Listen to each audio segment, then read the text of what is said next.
చిన్న గ్రామం పొలిమేరలో పురాతన నాగమ్మ గుడి ఉంది. అమావాస్య రాత్రి కావడంతో గ్రామస్తులు పూజలు చేసి పాలు పండ్లు సమర్పించి భక్తితో ఇంటికి వెళ్తారు.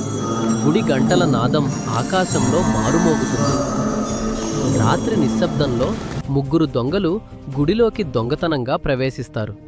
ఈ నగల అమ్మితే మన జీవితం సెట్ అయిపోతుంది అంటూ హఠాత్తుగా గుడిలోని దీపాలు పెద్దగా వెలుగుతాయి.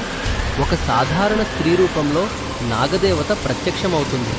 ఆమె కళ్ళల్లో అద్భుతమైన తేజస్సు మెరుస్తుంది. దొంగలు నవ్వుతూ ఆమెను ఆమె ఒక్కసారి వారి వైపు గట్టిగా చూస్తుంది. ఆమె నీడగోడపై భయంకరమైన నాగుపాములా కనిపిస్తుంది. మెరుపులు మెరుస్తాయి.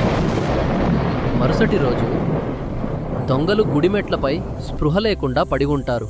దైవాన్ని అవమానించిన వారికి దైవశిక్ష తప్పదని గ్రామస్తులు భక్తితో మొక్కుతారు.